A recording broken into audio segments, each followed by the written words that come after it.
Hi everyone, this is William from the Headphone Experience. I'm here tonight with my first impressions of the iFi Audio ZEN ONE Signature. And please excuse the noise of the fan behind me, but it was really hot today and it's pretty warm in my office, and I'd rather have you listen to a little bit of background fan noise than sit here and watch me sweat all the way through this video. So anyway, this unit was loaned to me by iFi Audio.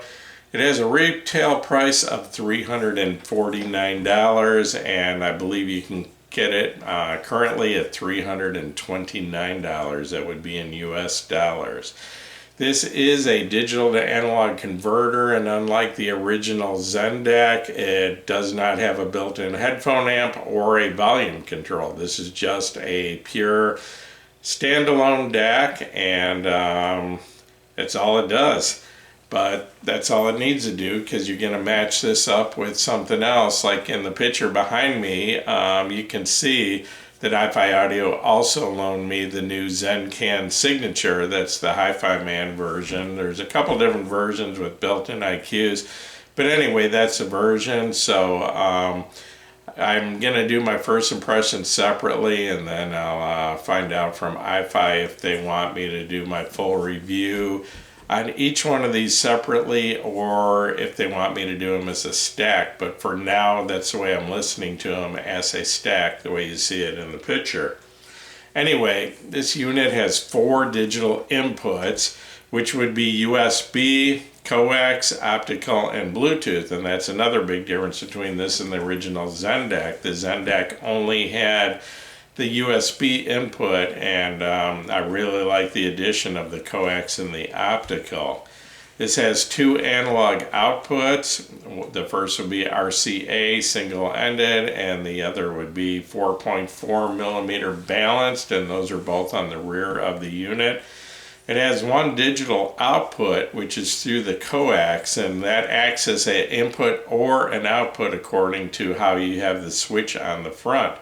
If you have the input switch on USB or Bluetooth, then it acts as a digital output.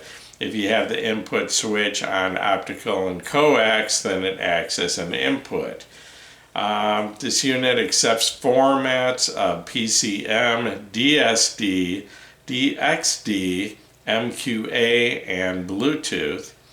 According to iFi, it has a signal-to-noise ratio of 105 decibels and a total harmonic distortion of 0.002%.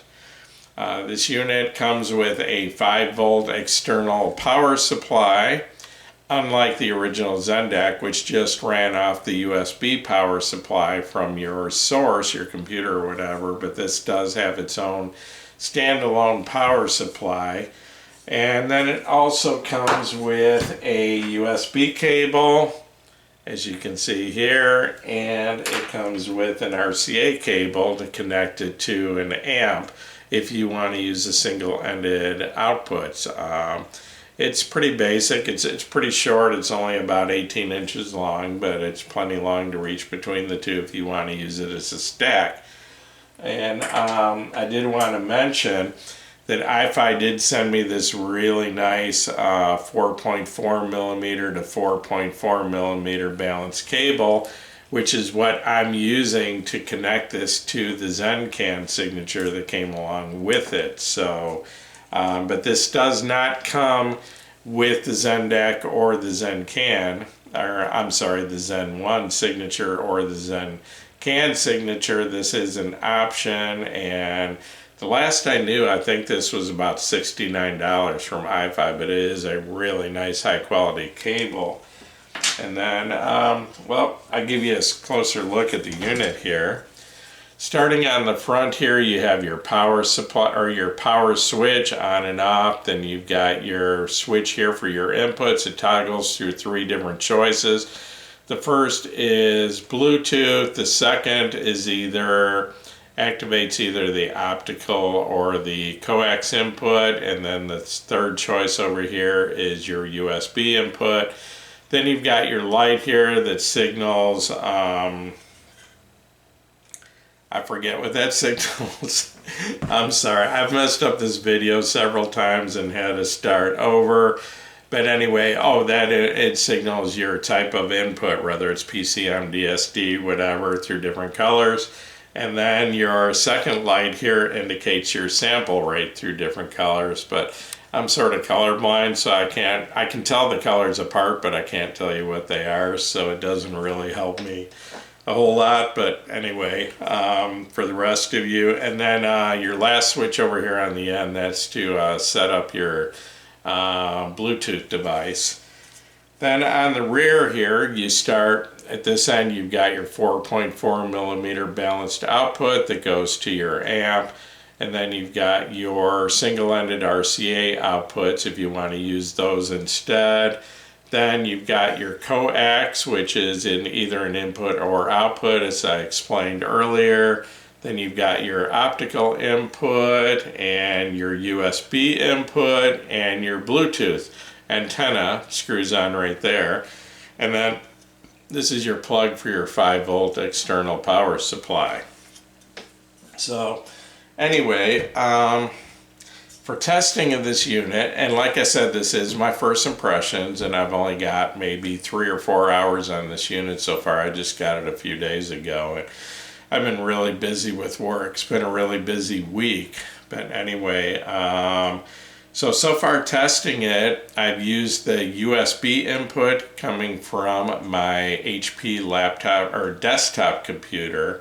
And then I've used the coax digital input coming from a Sony Universal player, Blu-ray player, playing CDs through that to test the digital inputs. And then so far the only amp I've had it hooked up to is the ZEN ONE Signature, which you see in the picture.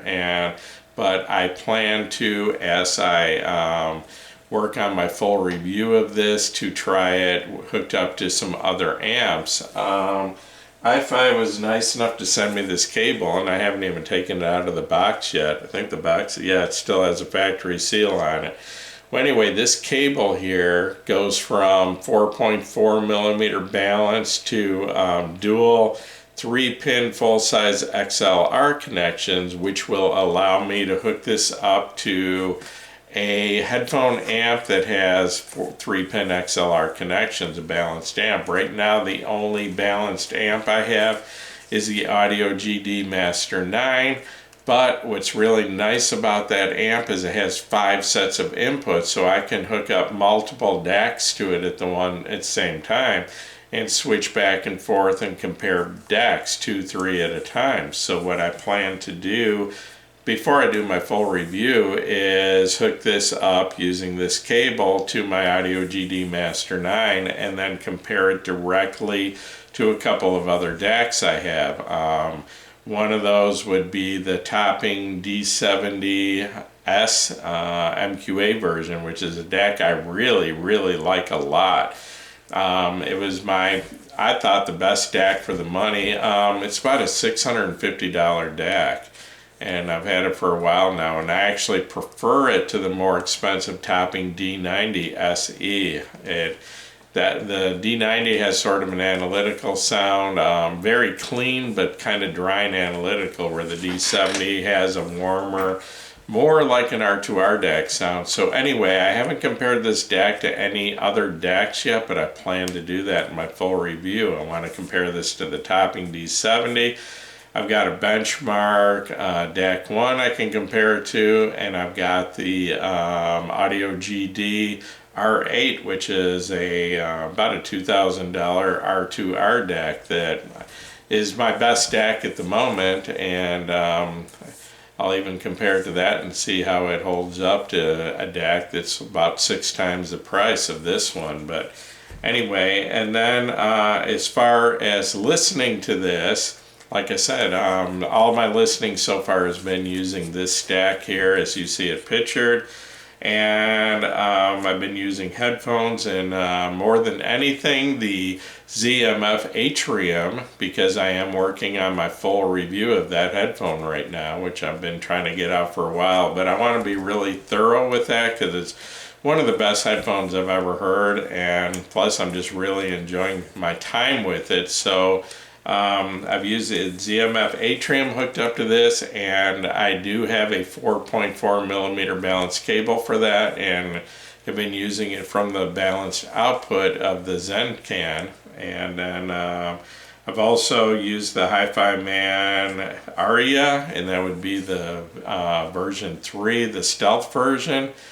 Listening to this amp, and to power test it, I used the very hard to drive, which I didn't know until recently, but I did review this a short time ago, the Hi-Fi Man HE400 SE, which is an outstanding headphone for the money. I think you can get it for about $109 right now, but it is very hard to drive. It needs some power, and I'd figure it needs about twice the power of the Hi-Fi Man Sandara, which is a fairly power-hungry headphone. So to power test this, I used the HE400 SE, and I actually used it from the 6.3 millimeter output of this, and I can say this amp does very well. It has 4 power outputs, the amp, and I'm kind of getting off on a side trip here talking about the amp, but this amp does a very good job of driving that headphone. But getting back to the DAC,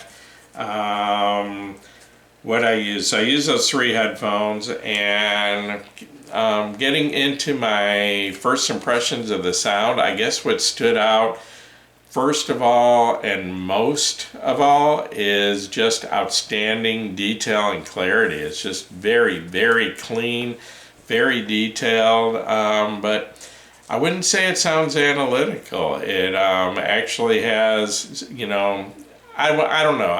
It's hard to say right now. I haven't compared it directly to any other DACs, and my ears adjust pretty quickly to new equipment and make everything sound right, and I can't really tell you how it compares. So right now I'll just stick with that. The clarity and detail seems to be outstanding on this DAC. When combined with the ZEN Signature, and I really like I said earlier, I like the choice of the USB input or the coax or optical, because the ZEN I was never able to put it with my system, with my main system, because I didn't have a USB source for my main system, where this one I can either use it on my desktop, and I don't know if you can see right now, I've got the ZEN the ZENDAC original here, and then the ZEN Signature, and I had this one kind of sitting right here in the middle, but I unplugged it to show it to you. So anyway, as soon as the video's over, I go right back in there, and I'm really enjoying it as a desktop. But before I do my full review, I intend to take this in and put it on my rack and with my main system and all my components and everything, and hook it up, especially the DAC, hook it up to, you know, a higher end amp and see how good a DAC it really is. So anyway, something else I noticed about the sound is it seems to have a nice, wide, spacious sound stage, a lot of width, and pretty good depth and layering, and very good separation between instruments. You know, everything's in its place, and everything, nothing blurs together. It's all real clear and defined. So, and I can tell you already, I did do a quick comparison between the original ZENDAC and this setup, and just you know, just the ZENDAC on its own, which has its own headphone amp, going from the balanced output of that going to the balanced output of this stack here, this combination. There definitely is an improvement. It's definitely a step up. It's just an obvious difference in detail and clarity. Not that the ZENDAC isn't great. I mean, well, back then I think that was $129. That was the original ZENDAC, and there's a newer one, I think it's a ZENDAC 2 now, which is like $189. I haven't heard that one, but I mean, it's great. I rated this last year in my you know, best products of the year. I rated that the best budget DAC amp combo, but This is significantly more expensive. When you combine the two, you're up to over $600 now.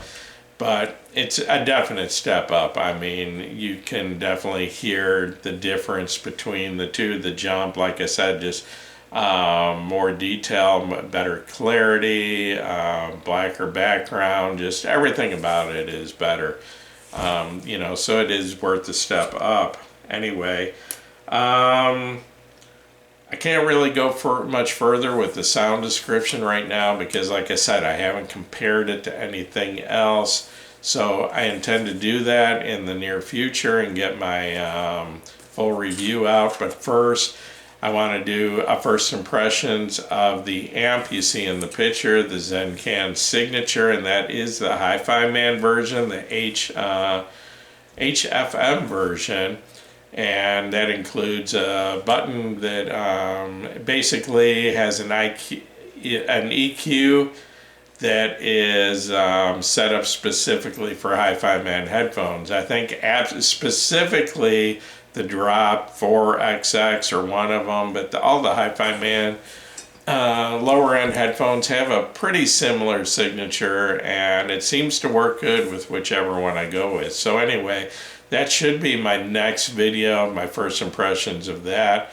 But and then, like I said, I'll find out from from Hi-Fi Audio if they want me to do my full review as a stack or separate on these, and I'll be working on those and try to compare this DAC to some other DACs and try to compare this amp to some other amps before I get to that. So anyway, that I'm not sure. I can't make any guarantees. We're probably looking about a month down the line for the full reviews because this is my busy season as far as my daytime job, and unfortunately a little bit of money I get from YouTube each month doesn't come anywhere close to paying my bills, so I cannot be a full-time reviewer. I have to have a daytime job and do this on the side as sort of a hobby. So, but I love doing it, and I love the equipment, and I'm having a lot of fun with it. So anyway, I'll be back in a couple weeks. I'm going to wrap this video up.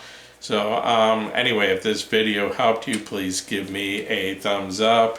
Please subscribe to my YouTube channel, and the Headphone Experience on Facebook is up to, I think, 16.4 thousand members. You're all welcome to join us over there. It's a great group with a lot of great people and a lot of great information. So I hope to see you over there. And once again, thanks for watching my video.